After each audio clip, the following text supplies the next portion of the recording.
Ladies and gentlemen, welcome back to So Well Media. We're here for season 4 of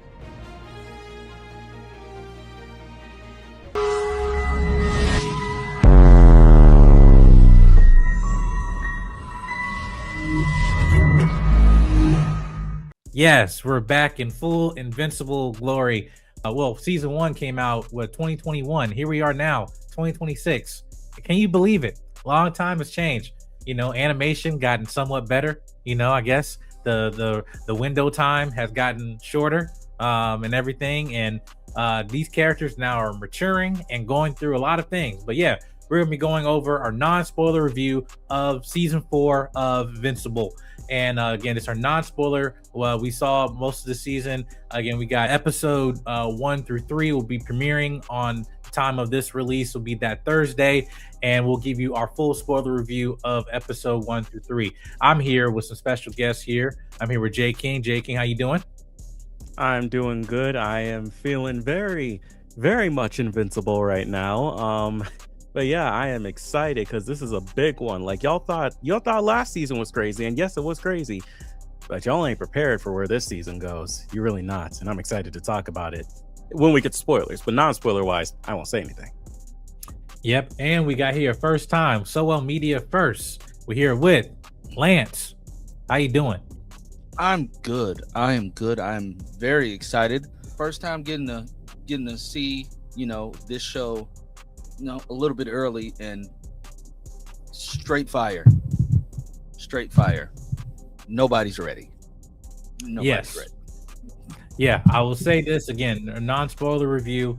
This season, Mark is in a different part of his life now where, again, he just went through the devastation of conquest, the devastation of the Invincible War through Angstrom and everything. And now here he is now dealing with that burden of his town, his city now being destroyed of doppelgangers that look exactly like him. And now he's dealing with the trauma and grief of everything that's gone on. And now he's at a point of like, okay, do I really have to become my father and actually cross that line and actually delete these threats permanently? And everything, even if in the sake of protecting your family and your loved ones. When you think you're actually safe, you got to make sure these folks are dead, right? But then that changes his psyche and everything. And people are questioning around him, hey, we know who your father is. Are you almost becoming like him? The apple isn't far from the tree. That's what they said. But I'll start with you, Lance. What was your thoughts in terms of how this season starts and really just in terms of your overall feeling of how this season 4 is going for you so far? It's kind of solemn, if I could say that. Like, you can feel the darkness from what happened in season 3, if I could say it like that. You could feel the weight throughout everybody that we see. That's all I'll say. Throughout everybody that we see in the first few opening moments, you can feel that weight. You can feel that, okay, yeah, the status quo has changed. And for more than anybody, you feel that with Mark because he is our lead character. So you feel that a lot with him. And honestly, I think that is great character development because he's always been this, not happy-go-lucky, but like when he got his powers, he just was coasting by off of not even raw talent, but just his raw power. But he's now in this place as to where he knows, okay, with these powers legitimately comes responsibility. I have to, we already know he has to earn back the trust of everybody. Like, coming from season 3 until now, we know he has to earn back that trust, but at what cost? What cost? And I think that this is going to be a great exploration of his psyche. And that's what I like about this show. It's not your plain cut and dry superhero Peter Parker-esque type story. No, it's more stakes that come with this because, like, at the drop of a hat, you can go off the rails. And he knows that he can go off the rails because he just fought a whole bunch of his other selves from different universes who have went off the deep end, who did follow in his father's footsteps. So I think that's going to be cool to explore. Yeah. J King, what is your thoughts in terms of season 4 and how we've gotten to beginning of season 1 where we start off with Mark not being unsure of himself and trying to be like his dad and trying to be a hero. Now he is the prime guy. He's not yet he's the only quote quote or actually second only Viltrumite on planet Earth. But now at this point in the season, he got what he, be careful what you wish for, right? And now he has his massive burden now on his shoulders after everything he went through where we left off in season 3. So what was your thoughts in terms of how we pick up in season 4? Where we are within this season, I mean, like even Lance said, is like Mark has definitely been pushed to a point where it's like he's now just starting to question his, because that's the one thing that always separated him from his father that other people would say is that he would never go as far as what Nolan did to the Guardians or what he did on the day that he fought Mark, or others that knew him in space as he truly was as a Viltrumite. They're like, Mark has never gone that far. But now with every single person trying to push Mark into this, be it Angstrom or Conquest or all the other Invincibles or even other villains that we see within this season and we have yet to get to, or at least y'all have yet to get to, with you, the audience, keep pushing Mark to the point of like, no, you have to be like this in order to get anything done. If you don't, we're going to continue to come after you and every single person you care about, your mother, your brother, your girlfriend, everybody. And you really start to see Mark question himself to the point that other people like Cecil are like, you don't need to be your father. And it's definitely going to be a great exploration of just like, is Mark really willing to actually go to the lengths that his father did or that other Viltrumites did just to protect people? Or is there a way for him to be invincible and to be a good person without going full Viltrumite? Can he show people that there is another way? It's going to be difficult, but I mean, he's definitely up for the challenge. I could say that. Yeah, no, I felt that how we kind of pick up Mark in season 4 is it kind of the transition period of the Peter Parker black suit transitioning out of that and recovering from that symbiote phase of where he felt like he experienced so much trauma while he's in this black and blue suit, even though the suit doesn't has no influence on him. It's just more of the metaphor of like during that time period when he's in the blue suit that he go through one of his most traumatic stuff, in the early in his career as Invincible, right?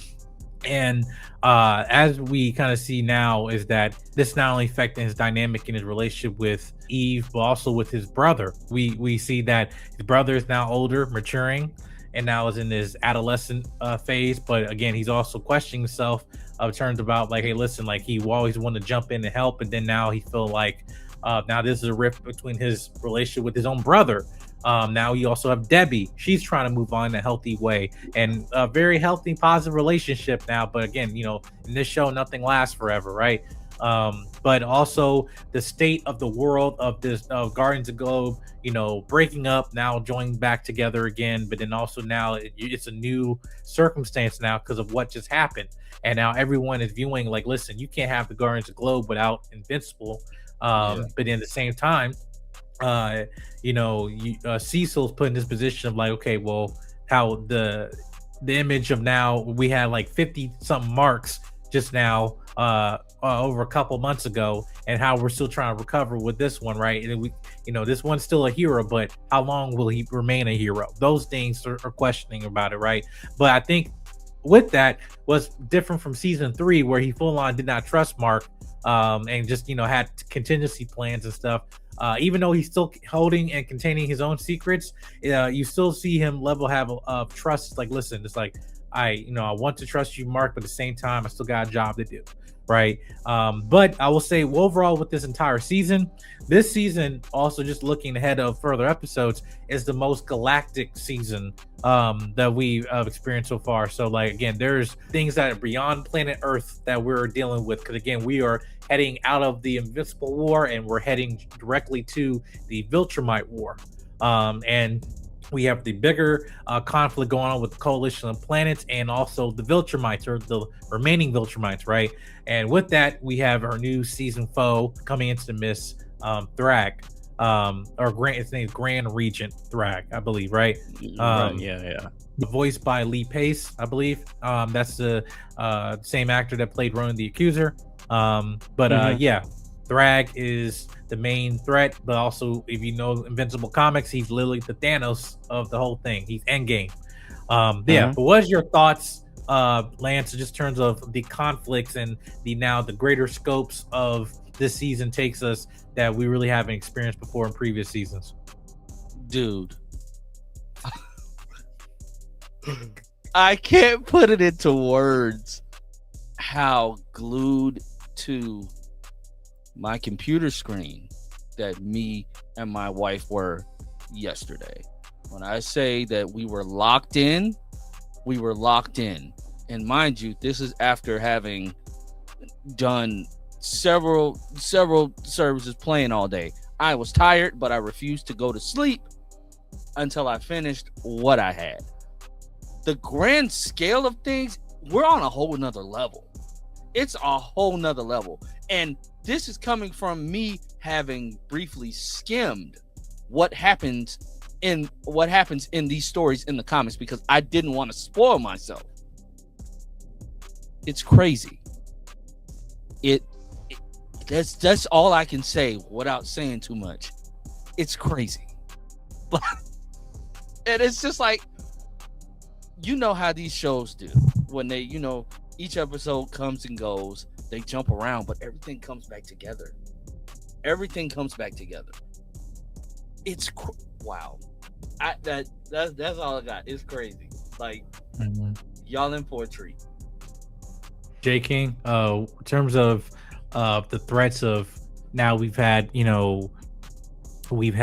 Nolan, we've had Angstrom Levy, we've had Conquest now, and now we're entering to Thrag, Grand Region Thrag.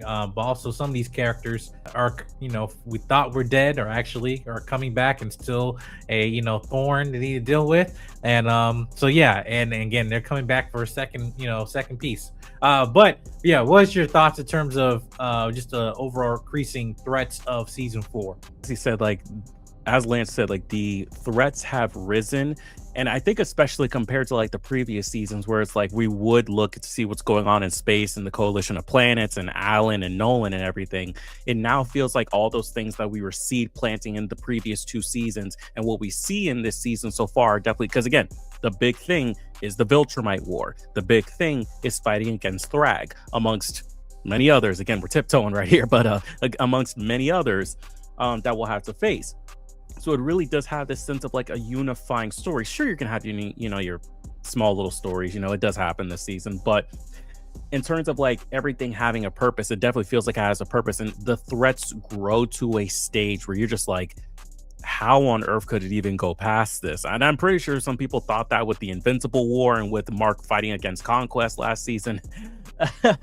No. From what I've seen, and again, as someone who has read these Invincible comics a while ago, I can tell y'all, you're not ready. You are not. Again, y'all are seeing this either before or right after the first 3 episodes. That's just the tip of the iceberg. That's just the start of it, baby. You ain't ready. You are not ready. Godspeed, y'all. I will end off with this in terms of personally, what the stakes are going with Mark in this season, but really in this era, if you actually read the comics, again, we are now getting into the more impersonal relationships of the stakes that's going on. We're dealing with this intergalactic threat that's going on with the Viltrumite War and the war with the coalition of the planets. We also have the dynamic of Nolan, Omni-Man, now dealing with his, for his sins against humanity, literally. And dealing with that and learning how to forgive, but also to repent, I should say, in a sense, to not only to humanity, but also to his sons, to Debbie, and but also, and again, we are allowed to sit with that, for a period of time. It's not rushed, and which I really enjoyed. That, yes, redemption arcs is something that we're very prone to, and in media and everything like that, but with this show, again, we're allowed to sit with this time with these characters, and but also with other characters that were dealing with different phases of their lives now, where they're losing their abilities and they're losing their sense of power that they used to have, and you are revealed why. And then even then that creates even more stakes on a personal level, and stuff. So again, what I love about with the writing of Invincible, this entire story, again, the maturity of these people's relationships, the themes they go through. Again, yes, it's a comic book show, but again, a lot of this stuff is just dealing with these emotional arcs these characters go through, the interpersonal relationship with father and son, with partners, with brothers, with comrades as well, and in the art of war, people that are dealing with their stages of grief as well, and people dealing with vendettas, and also are dealing with promises they made to fulfill completing a threat. You know, if I said I'm going to save humanity, well, guess what? We gotta go and save humanity, and you know, and you gotta leave some things behind, because again, if we don't deal with this threat up here, they're coming down here tomorrow, like type of that's like so. But yeah, but I'll say this: the momentum of this show doesn't stop, doesn't drag on. Yeah, there is pacing issues, I would say, but only for narratively of setting you up for the payoff that's going to happen later end of this season, particularly when we get to Thrag.